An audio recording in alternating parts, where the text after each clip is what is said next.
Gereja Reformasi Indonesia, misioner dan kritis, menjawab, melayani dan memenuhi kebutuhan umat di segala abad.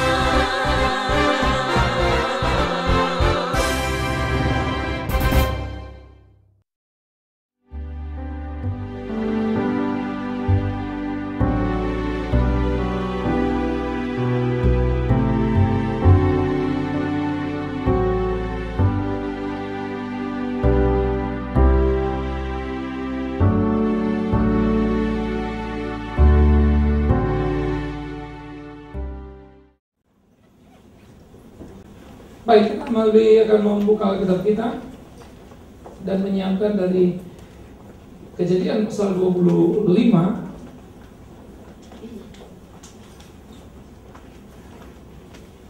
Lalu beri pembatas Alkitab.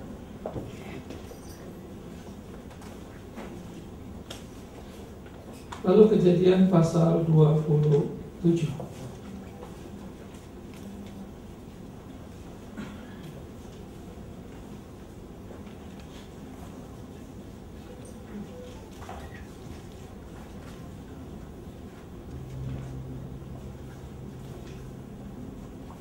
Jika sudah menemukan Kejadian pasal 25, beri pembatas Alkitab. Lalu pasal 27 kita persiapkan. Lalu Roma pasal yang ke-9. Kita mulai dari Kejadian pasal 25, 21 sampai 26. Saya baca 21, saudara baca 22. Kita bergantian hingga selesai ayat 26 dari Kejadian pasal 25. Kejadian pasal 25, 21 sampai 26. Berdoalah Ishak kepada Tuhan untuk istrinya, sebab istrinya itu mandul. Tuhan mengabulkan doanya sehingga Ribka istrinya itu mengandung. Dan ia berkata, jika demikian halnya, mengapa aku hidup? Dan ia pergi meminta petunjuk kepada Tuhan. Firman Tuhan kepadanya, dua bangsa ada dalam kandunganmu, dan dua suku bangsa akan berpancar dari dalam rahimmu. Suku bangsa yang satu akan lebih kuat dari yang lain, dan anak yang tua akan menjadi hamba kepada anak yang muda. Setelah genap harinya untuk bersalin, memang anak kembar yang di dalam kandungannya. Keluarlah yang pertama, warnanya merah, seluruh tubuhnya seperti jubah berbulu. Sebab itu ia dinamai Esau. Sudah itu keluarlah namanya memegang tumit Esau. Sebab itu ia dinamai Yakub. Ishak berumur 60 tahun pada waktu mereka lahir. Kemudian kita sambung 29 sampai 34. Saya baca 29 pada pasal yang sama, saudara 30 terus. Pada satu kali Yakub sedang memasak sesuatu, lalu datanglah Esau dengan lelah dari padang. Kata Esau kepada Yakub, berikanlah kiranya aku menghirup sedikit dari yang merah-merah itu, karena aku lelah. Itulah sebabnya namanya disebut Edom. Tetapi kata Yakub, jualah dahulu kepadaku hak kesulunganmu. Sahut Esau, sebentar lagi aku akan mati. Apakah gunanya bagiku hak kesulungan itu? Kata Yakub, bersumpah dahulu kepadaku. Maka bersumpahlah dia kepada Yakub, dan dijualnya lah hak kesulungannya kepadanya. Lalu Yakub memberikan roti dan masakan kacang merah itu kepada Esau. Ia makan dan minum, lalu berdiri dan pergi. Demikianlah Esau memandang ringan hak kesulungan itu. Kemudian kita baca pasal 27 ayat 15 sampai 29. Saya baca 15, saudara 16 terus hingga selesai. Kemudian Ribka mengambil pakaian yang indah kepunyaan Esau anak sulungnya, pakaian yang disimpannya di rumah, lalu disuruhnya dikenakan oleh Yakub anak bungsunya. Kulit anak kambing itu dipalutkannya pada kedua tangan Yakub dan pada lehernya yang licin itu. Lalu ia memberikan makanan yang enak dan roti yang telah diolahnya itu kepada Yakub anaknya. Masuk ke tempat ayahnya serta berkata, Bapak, suruh ayahnya, ya anakku, siapakah engkau? Kata Yakub kepada ayahnya, akulah Esau anak sulungmu. Telah aku lakukan seperti yang Bapa katakan kepadaku. Bangunlah, duduklah, dan makanlah daging buruan masakanku ini, agar Bapa memberkati aku. Lalu Ishak berkata kepada anaknya itu, lekas juga engkau mendapatkannya anakku. Jawabnya, karena Tuhan Allahmu membuat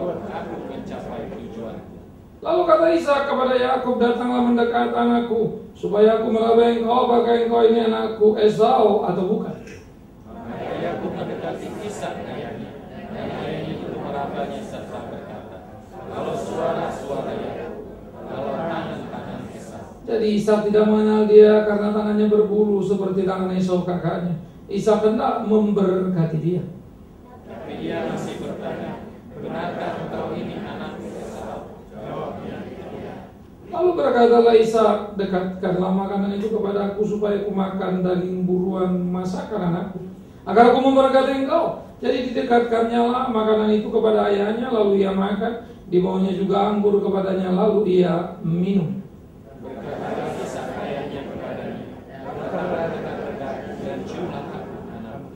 Lalu datanglah Yakub dekat-dekat dan diciumnya lah ayahnya. Ketika Ishak mencium baik pakaian Yakub, diberkatinya lah dia, katanya, sesungguhnya bau anakku adalah sebagai bau padang yang diberkati Tuhan.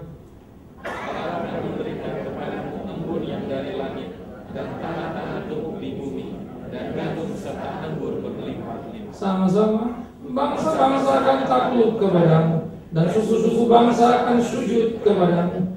Jadilah puas akan saudara-saudaramu, dan anak-anak ibumu akan sujud kepadamu. Siapa yang mengutuk engkau, terkutuklah ia, dan siapa yang memberkati engkau, diberkatilah ia. Lalu kita melompat ke dalam Roma pasal yang 9, saudara yang kekasih. Jika saudara-saudara ketemu Roma 9, kita akan membaca dari ayat 10 sampai ayat 14. Saya baca 10, saudara 11. Tetapi bukan hanya itu saja. Lebih terang lagi ialah Ribka yang mengandung dari satu orang, yaitu dari Ishak bapa leluhur kita. Sebab waktu anak-anak itu belum dilahirkan dan belum melakukan yang baik atau yang jahat, supaya rencana Allah tentang pemilihannya ditentukan, bukan berdasarkan perbuatan, tetapi berdasarkan pemilihan. Dikatakan kepada Ribka, anak yang tua akan menjadi hamba anak yang muda.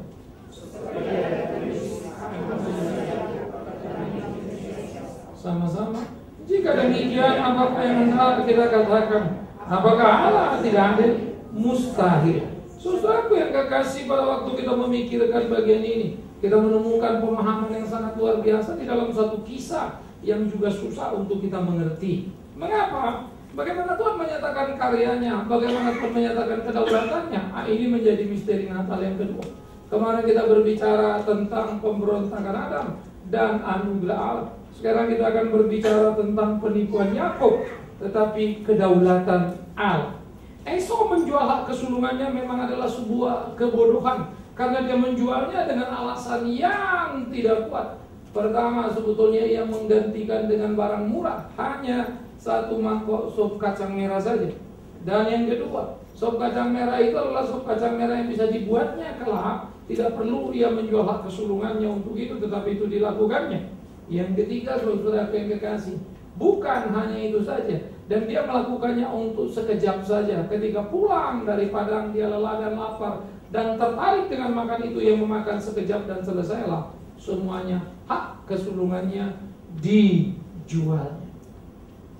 Begitu murah, begitu mudah ia melakukannya. Ini menjadi sebuah kengerian dari seorang sikap anak sulung.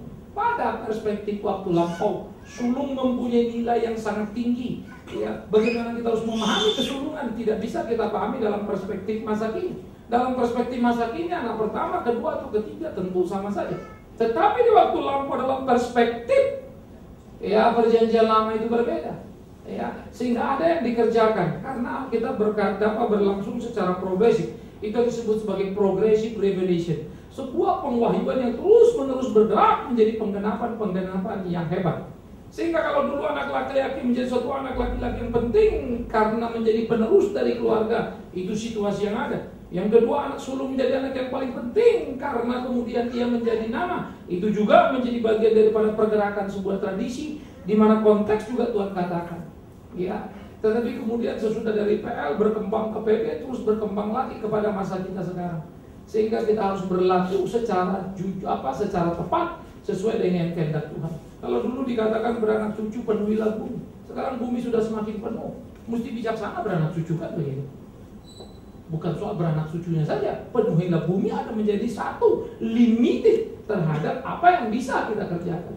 Sehingga kita diberi bijaksana.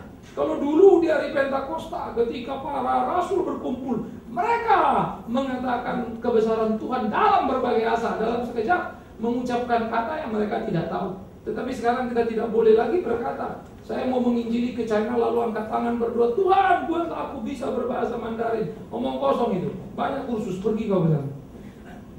Lengkapi dirimu baru berangkat kau ke China atau mau kemana kau mau pergi. Kita belajar. Jadi jangan memperlakukan seenaknya Alkitab hanya untuk sebuah kemalasan, hanya untuk sebuah kecocokan. Itu salah besar. Progressive revelation itu harus kita pahami, terus bergerak secara dinamis. Kenapa dulu boleh, kenapa sekarang tidak boleh, kenapa dulu ada, kenapa sekarang tidak ada, semua harus dipahami dengan tepat. Ya.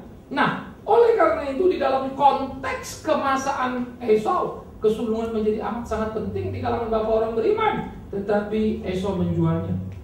Tetapi ironinya, Yakub dan kebohongannya, ia dibantu ibunya untuk menipu bapaknya. Ini tragedi keluarga yang sangat luar biasa, semerawut tak karu-karu. Bagaimana mungkin istri membantu anak untuk menipu bapak? Ya, ini gendeng. Walaupun saya tahu banyak juga saudara begitu. Ya, paling tidak kita protek anak kita dari kesalahannya supaya bapaknya jangan tahu misalnya ya. Tetapi kemudian saudara di dalam bagian seperti ini adalah membantu secara aktif untuk membohongi ayahnya. Padahal di dalam pernikahan perjanjian lama ini menjadi model monogami yang sangat menarik. Pasangan Yakub, Ishak dan Ribka. Pasangan menarik karena pasangan monogami, tetapi gagal berumah tangga. Ini kedua orang tua ini sukses, yang paling hebat dari mereka apa? Mereka sukses mencerai-beraikan anak kembarnya untuk menjadi musuhan. Bagi saya itu kengerian yang paling hebat. Ya, kalau anak kita berkelahi satu dengan lain, kita orang tua yang gagal untuk didik mereka menjadi anak-anak yang saling mengasihi. Bayangkan kalau anak itu kembar lalu berhasil menjadi musuh buyutan karena papa mamanya, kan gendeng luar biasa. Ya, ini kegilaan menurut saya yang terlalu sulit untuk dipahami. Tetapi ibunya sudah turun tangan untuk ambil bagian dan melakukan kesalahan yang cukup fatal. Apapun alasan 1001 bisa dicari, tetapi tidak pernah cukup alasan seorang istri mendukung anaknya untuk menipu suaminya dengan aktif. Karena itu bukan saja menyakitkan si suami sebetulnya sebagai yang ditipu, tetapi juga Esau sebagai anak dari mamanya. Tentu dia punya dendam kesumat juga pada mama. Mama kelewatan. Lalu suami merasa dihianati oleh istrinya. Istri saya ini apa-apa. Ironi keluarga ini saudara yang kekasih. Tapi itulah keluarga dari mana Kristus akan datang. Ya, oleh karena itu ini perlu untuk terus kita pikirkan dengan baik-baik. Hal yang ketiga, Yakub dan kebohongannya. Di situ Yakub mencuri berkat yang mestinya milik Esau. Di situ Yakub mengambil apa yang bukan menjadi bagiannya. Di situ Yakub memiliki apa yang bukan haknya. Ironis. Kekurangan ajaran Yakub dan anggap remehnya Esau menjadi perpaduan yang menggelisahkan saudaraku yang kekasih. Esau menganggap remeh berkat kesulungannya, tetapi Yakub menghalalkan segala cara untuk mendapat apa yang diinginkannya. Seharusnya lah seorang Yakub bisa memberikan dengan rela sop kacangnya tanpa menuntut timbal balik yang kelewatan atasnya. Tapi itulah Yakub. Dari situ kita sudah bisa melihat dan membaca betapa kompetisi antara Yakub dan Esau adalah satu kompetisi yang menggairah, apa yang menggelisahkan karena perilaku orang tua ini. Sehingga anak-anak itu cenderung sudah ada akal mengakali dan seterusnya. Nah, oleh karena itu puncak kengerian adalah berkat Ishak yang turun. Tetapi menjadi kebingungan kita, bagaimana Tuhan bisa diam? Apa sulitnya bagi Tuhan untuk menahan Ishak tidak memberkati Yakub yang menipu? Apa sulitnya bagi Tuhan untuk menampar Yakub sehingga tidak bisa bertemu dengan ayahnya? Apa sulitnya bagi Allah untuk menghabisi Ribka sehingga Ribka tidak punya ruang untuk melakukan penipuan dan menolong anak? Terlalu gampang bagi Tuhan, bukan? Tetapi tidak terjadi, saudara. Semua kebobrokan itu terjadi. Karena itu jangan pernah berpikir kalau ada kengerian dalam hidupmu, kepahitan dalam hidupmu, lalu kau bilang Tuhan tidak menolongmu. Anda salah besar. Itulah sebab kegagalan kita hidup sebagai orang percaya, tidak belajar utuh apa yang dimaksud oleh Allah dalam hidup kita. Saya pikir kita hidup tidak dengan serius menikmati anugerah Allah, ya, sehingga kita isi going terhadap apa yang Allah kerjakan di dalam hidup kita. Itu bahaya setengah mati. sebuah keseriusan harus menjadi bagian kita untuk kita bisa mengerti kehendaknya. Sekarang kita lanjut dulu, saudara. Mengapa Allah memilih Yakub sebagai pewaris berkat sekalipun dia bukan sulung? Ini memang problema kalau mau dilihat. Sepertinya Yakub dan Ribka mensukseskan rencana Allah. Kenapa? Karena Allah sendiri berkata, ketika keduanya masih di dalam rahim, maka dikatakannya, yang bungsu akan menjadi tuan atas yang sulung. Yang bungsu akan menjadi besar dibandingkan yang sulung. Oleh karena itu, yang sulung itu Esau, Yakub yang Tuhan sudah persiapkan. Jadi, kalau Esau menjual hak kesulungan, itu bagian dari skenario Allah. Kan begitu toh? Tetapi kalau begitu berarti Allah merancang kejahatan. Kalau Allah merancang kejahatan, apa jadinya dunia ini? Ishak ditipu oleh Ribka dan Yakub yang bersekongkol. Artinya supaya tergenapi firman Tuhan, bukan? Supaya berkat jatuh pada dia dalam kelicikan mereka. Tapi kalau itu yang terjadi, berarti lagi-lagi Allah terlibat dalam dosa dan kejahatan. Siapa yang bisa membayangkan Allah terlibat dalam kejahatan? Karena begitu dia terlibat, dia bukan Allah lagi. Tetapi bagaimana mau mengerti itu semuanya, saudaraku? Nah, di sini kita perlu hati-hati untuk bagaimana melihat pergumulan di dalam kehidupan. Kita tinggalkan dulu, nanti saya akan kembali ke sana. Tetapi kita bakal lihat bagaimana kemudian Esau dengan murahnya menjual kesulungannya, dan bagaimana Yakub dengan liciknya mengambil berkat kesulungan atas kelemahan ayahnya yang sudah tidak lagi bisa melihat itu. Saudara, asas legalitas, yes, Yakub sudah mendapatkan hak kesulungan dari Esau. Jadi tidak salah-salah amat kalau dia terima berkat kesulungan, bukan? Tetapi itu adalah urusan Esau dan Yakub, bukan urusannya dengan Ishak. Jadi Ishak berhak mau memberi berkat kesulungan pada siapapun anaknya. Seharusnya kan begitu. Tetapi kita bisa melihat bagaimana apa yang terjadi di dalam kesuksesan penipuan Yakub tadi, bahwa ada satu rencana Allah yang besar terhadap kehidupan Yakub dan Esau, bahwa Yakub akan menjadi besar. Di dalam rahim Ribka ada dua bangsa yang besar, yang kelak kita kenal sebagai Israel dan Yordan. Ya, Yordan itulah daerah dari Esau. Israel itu daerah dari Yakub. Dan saudara yang kekasih, bagaimana kita mengenal ini dan memahami ini? Bahwa kemudian dikatakan juga jadi bangsa yang besar. Diberkatilah yang memberkati Yakub, dikutuklah yang mengutuk Yakub. Nanti kita akan belajar sebesar apa rupanya Israel itu kecil dalam peta dunia. Apanya yang besar dari Israel? Secara ekonomi, ya, pendapatan per kapita tertinggi bukan Israel. Itu jauh di bawah sana. Terlalu banyak masih di atasnya. Negara paling kuat bukan Israel, masih banyak. Andai kata tidak ada sekutu, Israel sudah tinggal titik saja. Tidak akan ada apa-apanya. Seluruh peta dunia ini menceritakan banyak misteri, bagaimana cara tangan Tuhan memelihara, tetapi juga membuat kita bingung tentang apa yang terjadi. Sehingga kita terus perlu belajar untuk memahami berbagai misteri tadi. Dalam Allah berdaulat supaya kita mengerti dan tidak salah paham akan dia.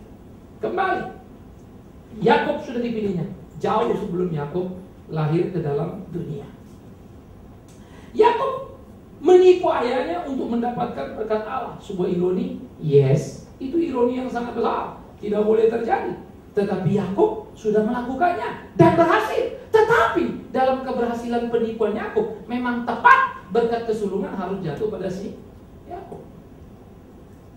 Kalau gitu, terlibatkah Allah? Dengarkan penjelasan ini baik-baik. Allah tidak terlibat dalam kejahatan. Allah merancang sesuatu dalam kebaikan dan kebenaran. Tetapi manusia tidak selalu taat pada kehendak Allah, sehingga manusia punya 1001 cara untuk membantu Allah dalam tanda petik. Heran, kita seringkali coba menolong Allah, seakan-akan kita hebat coba mau membantu dia.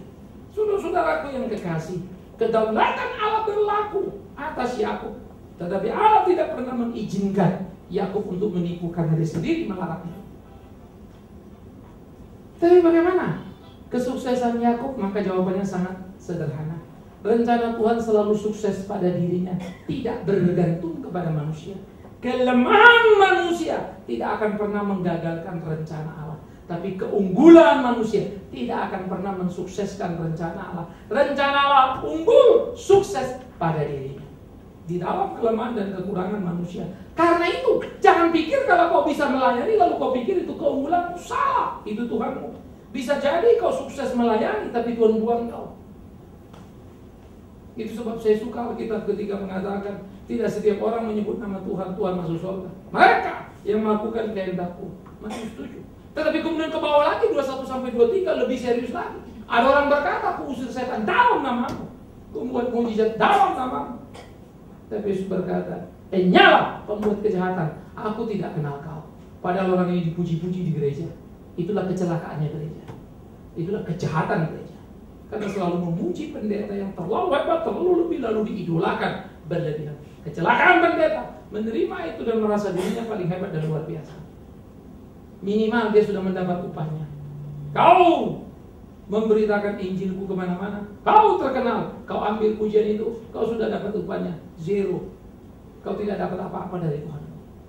Apalagi yang kedua, mengambil keuntungan dari pemberitaan, lebih gila lagi. Itu yang Tuhan sebut penjahat, pinggirlah. Saudara-saudaraku yang kekasih, bisa di dalam kejahatanmu kau bisa menipu, tetapi sukses gereja. Perhatikan kalimat saya. Di dalam kejahatanmu kau bisa menipu dan sukses gereja. Yes, itu Yakub. Yakub sukses, yes. Kenapa? Dia bohongi ayahnya sendiri. Jadi jangan berpikir saudara kalau kita berbohong lalu dengan segera kita ditampar Tuhan lalu selesai. Puji Tuhan kalau Tuhan mau tampar kita. Itu bertanda Tuhan masih mengasihani kita. Dia patahkan kaki kita, itu bertanda Tuhan mau diskusi dengan kita. Yang paling saya takut dalam hidup saya bikin salah lalu semuanya mulus. Tuhan biarkan saya. Sehingga pada waktu saya mati petantang-petenteng ketemu Tuhan, tapi Tuhan bilang, nyala big man pembuat kejahatan, aku tidak kenal kamu. Bagi saya itu serius. Karena itu saya harus berpikir dari sekarang. Jadi saudara, tidak ada kehebatan kita membuat rencana ala sukses. Jangan tepuk dada. Tetapi tidak ada kelemahanmu dan ketidakmampu membuat rencana ala gagal. Jadi jangan kau pernah takut Tuhan tidak akan bisa melakukan apa yang harus dilakukan. Apa yang terjadi di kolong langit ini, penganiayaan terhadap kekristenan, semua dalam kendali Dia. Tuhan baik. Kita yang sulit memahami secara teologis. Kalau Tuhan baik, kenapa gereja ditutup? Kalau Tuhan baik, kenapa orang dianiaya? Andai saja kita belajar dari Rasul dan mengerti penuh, mereka berkata, puji Tuhan, kami boleh menderita karena kebenaran. Mental kita sudah rusak, otak kita yang sudah rusak. Dari itulah kita pergi ke sana ke sini cari pembicara top, cari pembicara begini, cari pembicara yang tumpang tangan sembuh. Maafkan saya kalau saya harus mengatakan padamu, kau penjahat di mata Tuhan. Berhenti, jangan lakukan itu. Ya, jangan pernah mengidolakan siapapun termasuk di pengajian. Aku akan bertarung sepanjang hidupku. Aku akan mempersiapkan khotbahku sebaik mungkin. Kukali yang lain-lain, bodoh amat, sedikit atau banyak yang mendengar. Saya tidak peduli, tapi saya peduli tanggung jawab personal saya.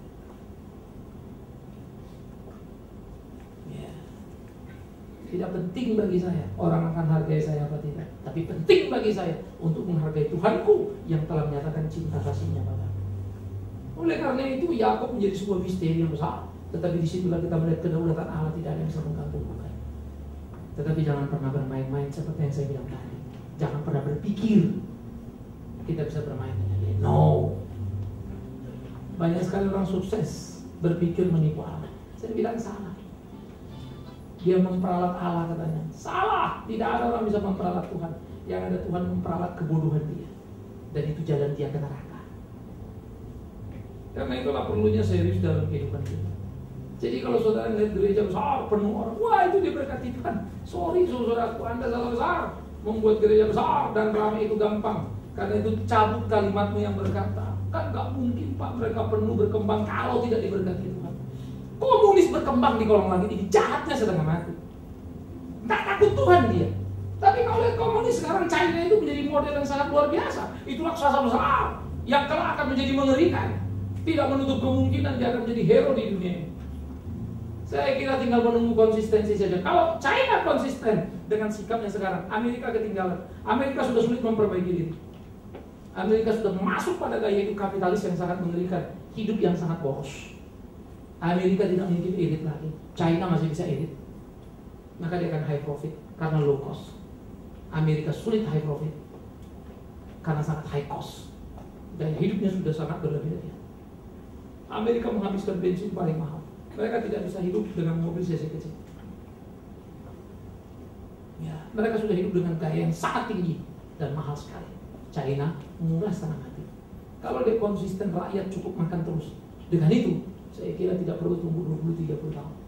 10 tahun Amerika akan disalib oleh China. Pada waktu itu dia akan jaya, tidak takut Tuhan. Tapi awas ya, jangan pikir Amerika takut Tuhan. Amerika pun kurang ajar. Itu negara liberal yang paling gila di kolonial ini. Seluruh pemikiran perusakan terhadap keimanan Kristen datang dari Amerika. Kerusakan lampau itu dari Eropa. Tetapi sekarang Amerika sumber kerusakan paling gila, paling liberal, paling kacau. Itu Amerika. Itu sebab mencari pendeta Amerika yang murni sulit setengah mati. Tapi pedagang banyak setengah mati. Dan herannya, itu yang Anda sukai. Sekarang ya. Saudara, hidup ini ironi. Sangat berat sekali. Sehingga kadang-kadang kalau saya pikir-pikir, saya lihat-lihat ya. Orang seperti Billy Graham, ya, kalau di dalam tataran publik yang sangat internasional, lebih banyak yang kacau balau daripada yang lempeng-lempeng model Billy Graham. Mungkin kita bisa sebut Billy Graham, Rick Warren, ya sedikit psikologis, tetapi oke lah, teologi itu masih teman. Tetapi yang lain-lain yang terkenal itu, maafkan saya, track recordnya itu busuk semua itu. Ya, teman memang orang Indonesia ini kayak sudah orang kesurupannya. Itu hamba Tuhan yang diurapi jangan utak-atik. Hamba setan kok bilang hamba Tuhan. Karena apa? Karena orang Kristen di Indonesia kebanyakan juga ya anaknya setan juga. Ya sesama anak setan kan tidak boleh dilarang saling mendahului. Sehingga kita mengiyakan saja, kita mensukseskan kekacauan. Hati-hati sudah. Sudah waktunya kita serius, buka mata lebat-lebat, belajar mengerti hebat.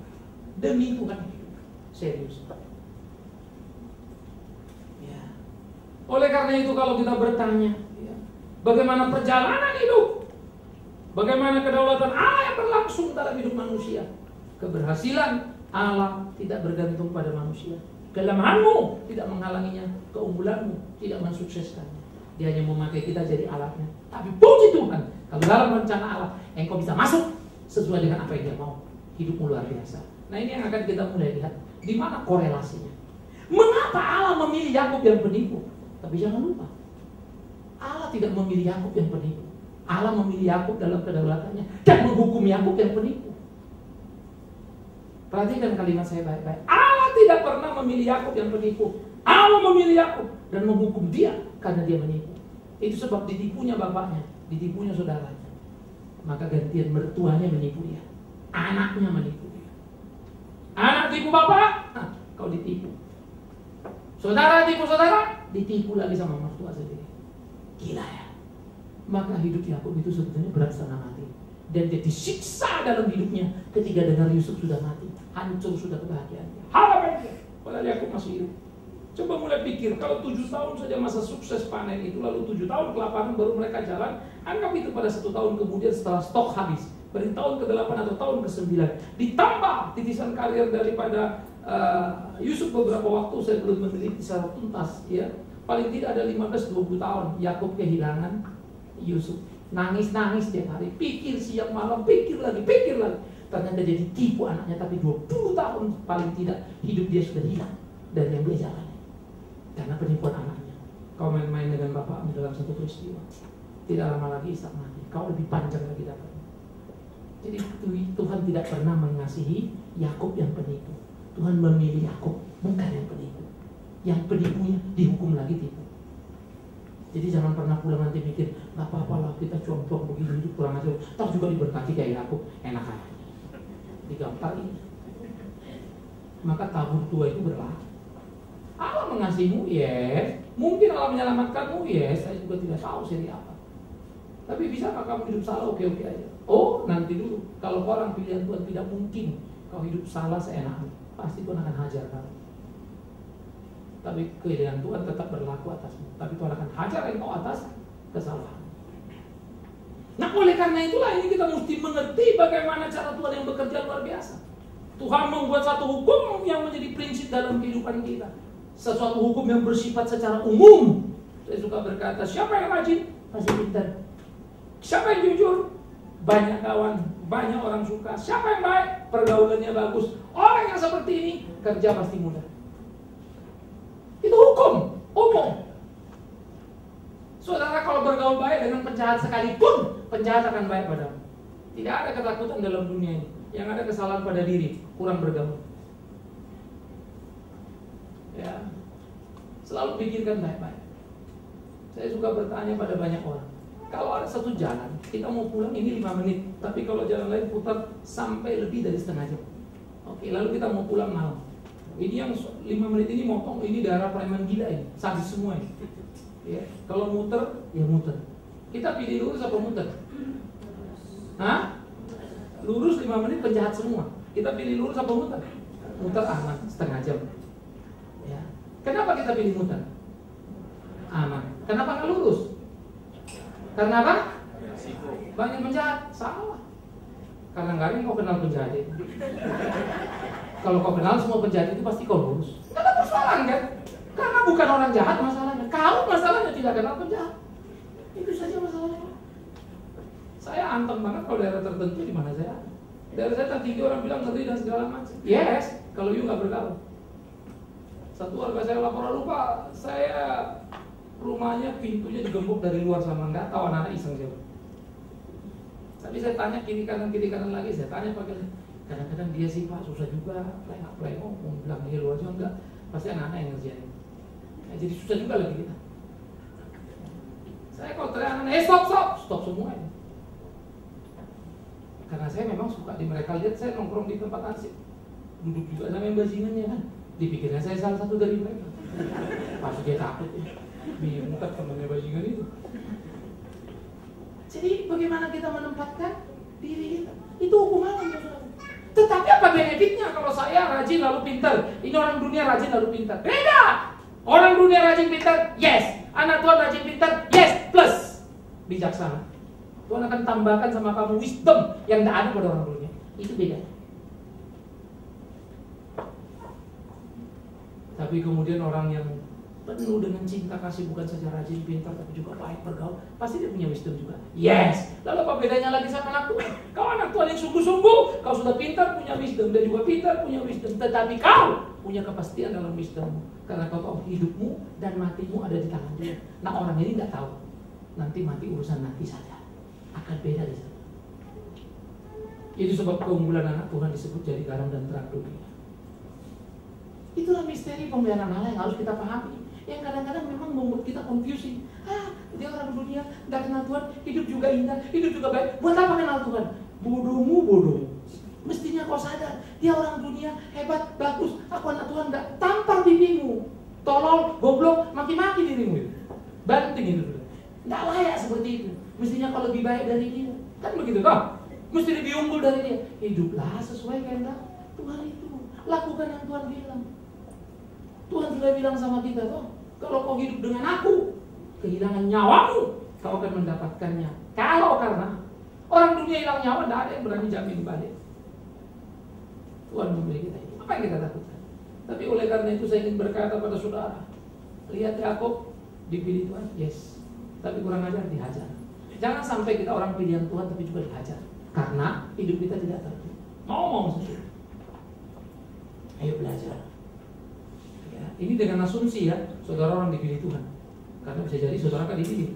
Jadi jangan GR dulu. Ini asumsi saya aja, karena saya tidak tahu kalian dipilih apa.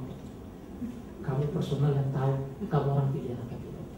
Tapi tanya batinmu, apakah kau yang lakukan sesuai kehendak Tuhan atau tidak? Nah ini penting. Oleh karena itu, mengapa Kristus datang dari garis Yehuda, anak Yakub yang menipu bapaknya? Mestinya garisnya juru selamat itu apa? Garis mulus. Karena Kristus yang kudus. Enggak. Bagaimana ini bisa? Saudaraku yang kekasih, kalau kita melihat dalam pada garis Yakub atau garis perjalanan itu, Yakub yang penipu, naik ke atas, kakeknya pun berbohong, istrinya dibilang saudaranya, turun ke bawah, anak si Yakub pun pembohong, turun lagi ke bawah, pura-pura itu cuma nggak cocok banget. Lihatlah si Daud baik nggak? Halo? Daud baik, Baik pada waktu belum ke istana, rusak sesudah di istana. Makanya hati-hati kau ke istana. Jangan kau pikir jayamu hebatmu, itu bisa jadi malah petaka. Kalau Tuhan bawa kau ke atas, puji Tuhan. Tapi jangan pernah mendaki, Tuhan tak pernah kehendaki. Kau akan jatuh menyakitkan. Tunggu waktu Tuhan itu menyenangkan sesuatu. Bagian kita cuma satu, belajar, kerja keras, lakukan semua. Naik nggak naik urusan dia itu bukan bisnis kita. Bisnis kita kerja yang benar, serius. Oleh karena itu, kalau kita melihat garis ini, tidak ada yang cocok. Masuk istana si Daud, bikin masalah banyak. Ingat kemarin? Ya. Pada waktu di padang gurun dikejar-kejar, di padang bukit batu dikejar-kejar si Saul, Daud selalu berteriak, Tuhan gunung batu. Sampai di istana, Betseba, gunung, enggak jelas. Sudah teruskan lagi. Bukan Tuhan gunung batu lagi. Si Betseba yang jadi gunung. Ya gunung Betseba itu malah petaka. Rusaklah hidupnya Daud. Mau mati si Daud. Itu ngeri sekali kan. Salomo, sini kau nak. Udah mau mati bapak. Si Simei sama keluarganya itu habis bunuh semua. Aku sudah bersumpah tidak membunuhnya, maka aku tidak bisa membunuh. Tapi kau nggak bersumpah, jadi bunuh aja dia. Bukan ajar banget ini bapak. Apa itu? Saya kalau baca kita kadang-kadang pikir gila ya. Kok gendengnya? Tapi saya pikir-pikir lagi hidup saya. Apa bedanya ya? Lalu saya berdoa Tuhan ampunnya.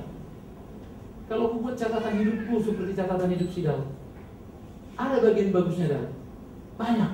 Ada bagian jeleknya. Ya 3/4 banding 1/4 lah ya.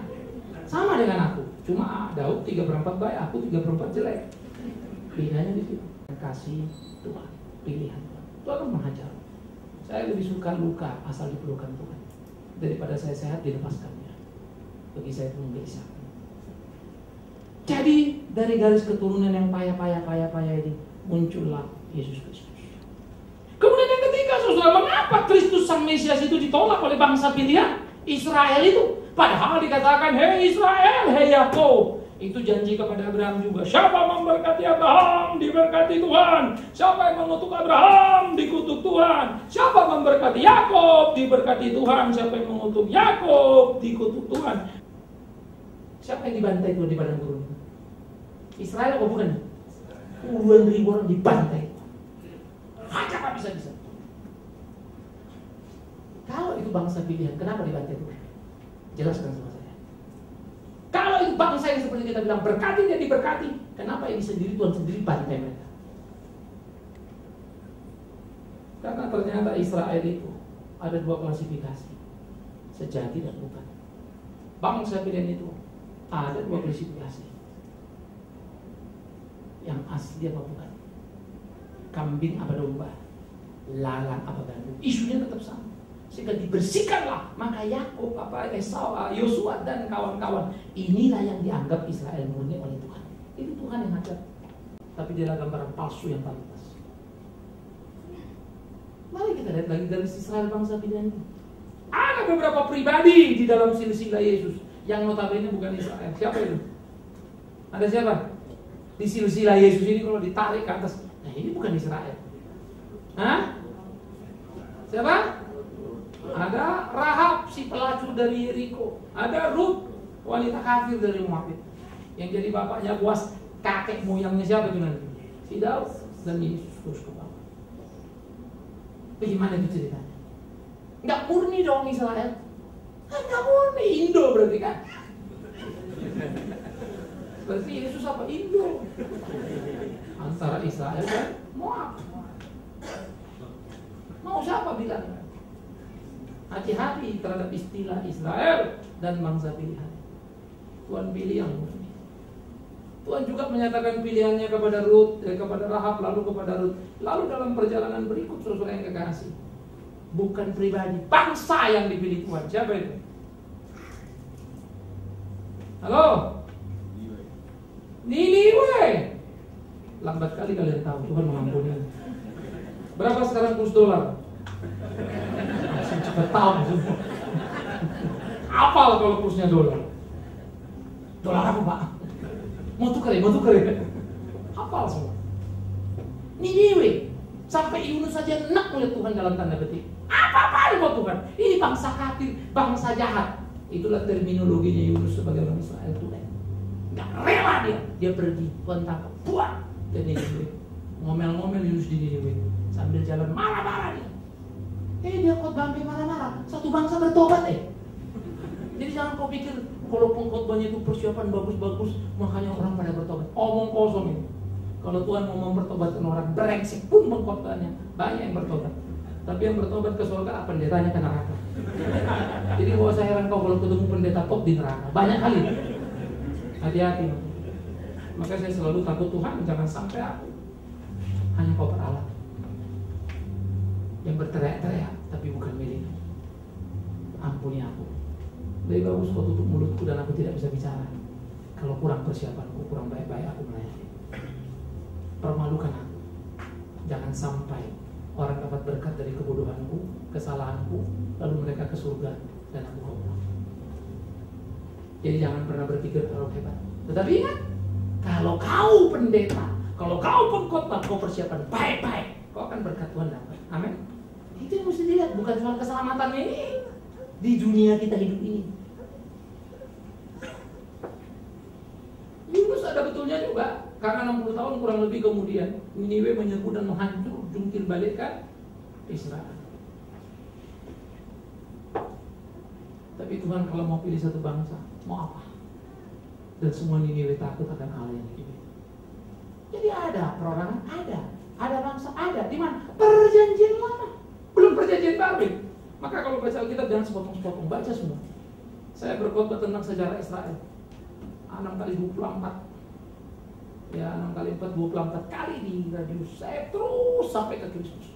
Dari titik 24 titik dari mulai Adam sampai ke pembuatan, terus sampai kepada Kristus. Saya menemukan fakta-fakta yang mengejutkan sekali. Ya. Tahun depan saya coba lagi mau menggali di berbagai aspek garis ini. Kenapa keadaan ini pecah? Kenapa? Wow, luar biasa setengah mati. Campur tangan Tuhan sangat terasa. Mari kita lihat di dalam perjanjian baru. Pada waktu orang Israel berdebat dengan Yesus di Yohanes pasal 8, mereka menyebut diri apa? Kami anak Abraham. Yesus bilang apa? Bukan, kau anak setan. Wahid mereka. Kalau kau anak Abraham, pasti kau dengar apa kata? Karena bapakmu Abraham merindukan aku. Mereka jengkel sempatnya. Kau pikir kau siapa? Berapa umurmu? Yesus bilang, kau tidak tahu. Before Abraham, I was. Sebelum Abraham ada, aku sudah. Ngamuk lagi mereka. Kenapa mereka ngamuk? Karena anak setan. Jadi Israel Tuhan bilang kau bukan anak Abraham, anak setan. Dan Paulus berkata tidak semua orang-orang Israel adalah anak Abraham. Saya kagum kalimatnya. Jelas sekali. Jadi jangan kau pikir Israel itu anak Abraham. Nanti dulu yang sejati itu, yang kelakuannya busuk tetap busuk. Jadi jangan gelap mata.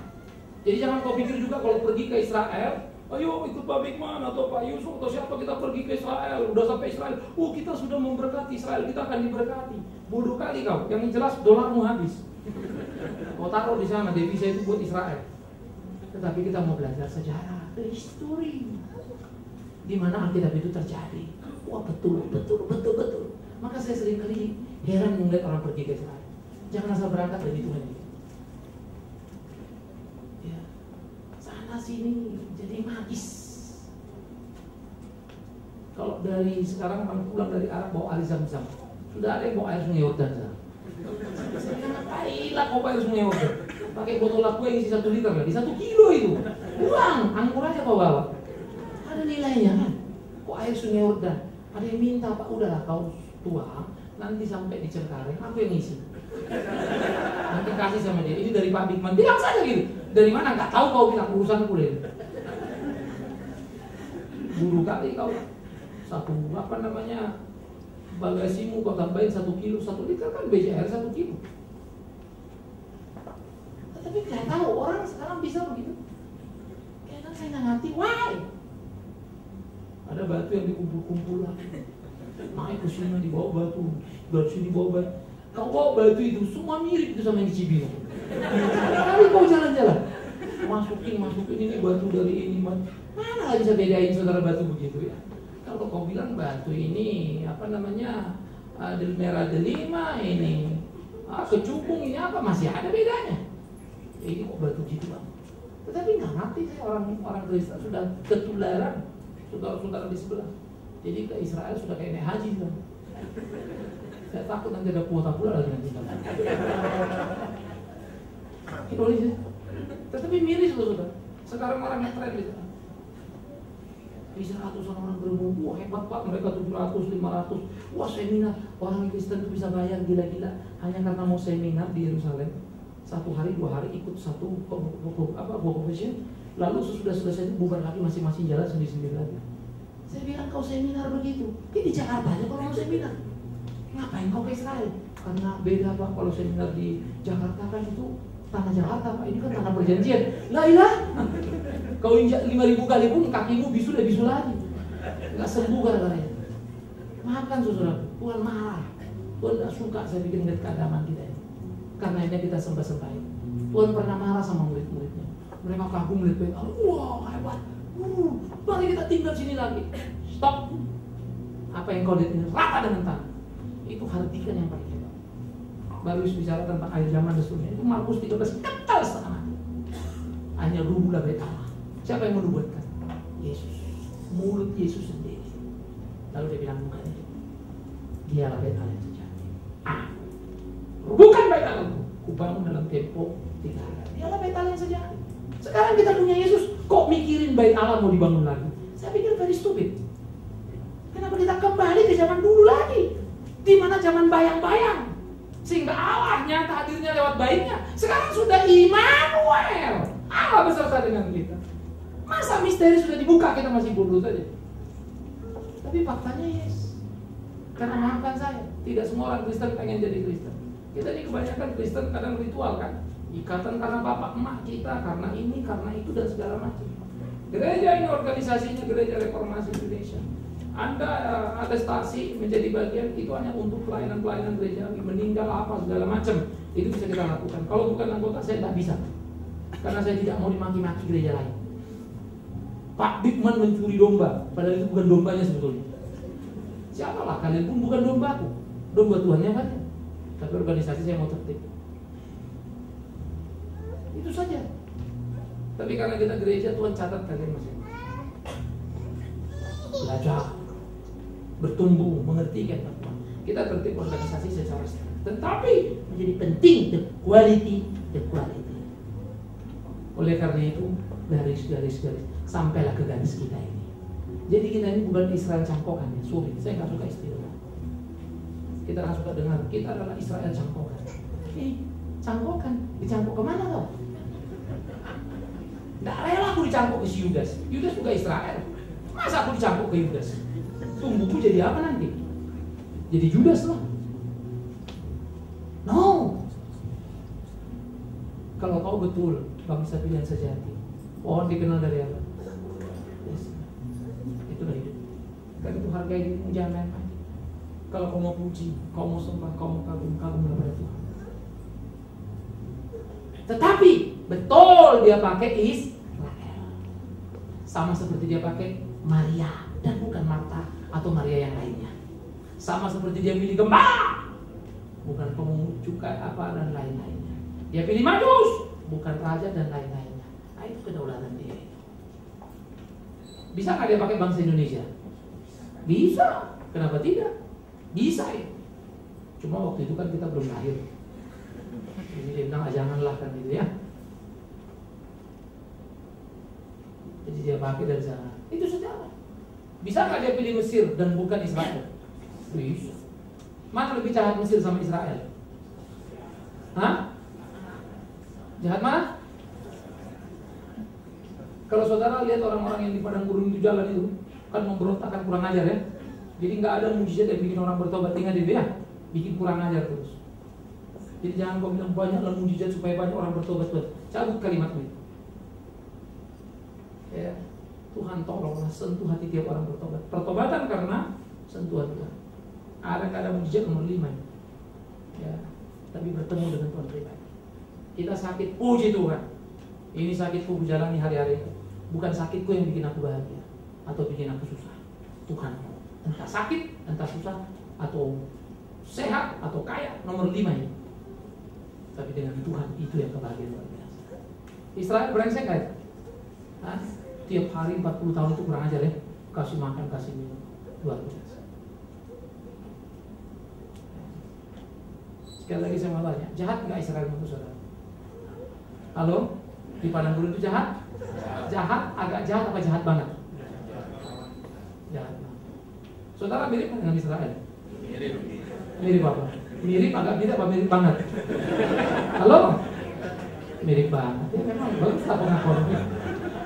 Memang itu yang membutuhkan. Karena biasanya kita cepat bilang orang lain, persis kayak guru sekolah. Israel ini jahat adik-adik, kurang ajar, kelewatan. Aku pun dulu begitu cerita. Lama-lama aku ngerti, gila, aku ceritakan diriku. Apa bedanya lah aku sama si Yudas gitu? Apa bedanya aku sama si Petrus itu? Karena terlalu asik kita menceritakan orang lain sampai kita tak tahu siapa dia. Stop. Coba mulai tanya dirimu dan ceritakan dirimu. Kau pun bisa kaget. Karena itu biarlah misteri Natal mengajak kita. Kalau bukan pilihannya di dalam kedaulatannya, kita tidak hadir di Natal yang biasa. Dilibatkannya kita pada Natal itu menjadi bagian dari karya besarnya umat pilihannya. Puji Tuhan. Kapan? Sebelum dunia dijadikan. Ingat ya, bukan sesudah Israel ada, Rasul ada. Maafkan saya. Sebelum Alkitab ini ada, dia sudah pilih kau, sudah pilih kau, sudah pilih kau, sudah pilih aku. Di dalam kedaulatannya. Semua peristiwa yang terjadi hanya menolong kita untuk mengerti betapa sebetulnya hidup kita tidak layak dipilihnya, tapi dipilihnya membuat kita berkata terima kasih Tuhan. Itu sebab kalau kau tidak melayani dia dengan sungguh-sungguh, itu hanya pertanda kau orang yang tidak tahu bersyukur. Jadi orang Kristen yang baik, yang serius, yang bertumbuh. Tidak semua kita punya leveling sama, tapi kita harus sama-sama bertumbuh. Karena itu yang kuat jangan menghakimi. Tapi yang lemah jangan terus bermalas-malas dia. Marilah kita berpegangan tangan, terus kita maju dalam kehidupan. Perhatikan saya, dengar khotbah saya, tapi jangan terlena. Siapa tahu saya salah, tegurlah. Ingatkan saya, Pak, kayaknya udah mulai ngawur. Kasih tahu di mana. Tapi jangan asal bunyi, Pak udah mulai ngawur di mana? Nggak tahu deh, tapi rasa-rasanya sih Bapak ngawur banget. Kalau itu saya bisa marah juga itu ya. Kurang ajar kau. Ya, jangan kau bawa setan nanti sama kau, jadi terpancing aku pula lagi. Jadi ngamuk kan, hanya aku setan, kau setan. Setan tidak berdua kan. Jadi bahaya. Ya. Tapi bicaralah, analisalah, lihat. Sehingga dengan demikian kita saling bertolong-tolongan. Menjadi tubuh Kristus yang utuh. Biar Tuhan memberkati kita, memahami kedaulatannya yang besar. Tuhan memimpin kita. Amin. Kita tunduk kepada.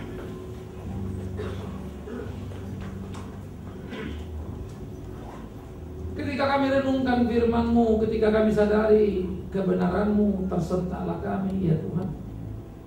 Kedaulatan-Mu yang begitu besar. Kau memilih Yakub dan bukan Esau. Tak mungkin kami berkata, Engkau tak adil. Engkau adil pada dirimu. Engkau berdaulat memilih siapa yang Kau kehendaki di hidup ini. Terima kasih Tuhan. Karena itu kalau Kau pilih kami, biarlah kami sadar sesadar-sadarnya. Bukan keunggulan kehebatan kami membuat kami ada di sana. Karena kalau kami melihat Yakub tak layak dia menjadi pilihan. Tapi dalam ketidaklayakan Yakub, begitu pula kami pun tidak layak menjadi pilihan-Mu. Tetapi Kau pilih kami menjadi anak-Mu. Terima kasih Tuhan. Siapakah kami boleh menerima belas kasihan besar itu? Karena itulah biar misteri Natal semakin tersirat. Dan kami melihat kerelaan-Mu melewati jalan kotor, jalan hitam, jalan yang jorok untuk datang. Kau yang suci, Kau lalui jalan dosa itu. Kau rela masuk dan terhisap dalam nilai hidup kami yang rendah ini. Terima kasih Tuhan. Sekarang hari ini di sini di hidup kami, Kau pula menyapa kami sepanjang sejarah hari-hari kami.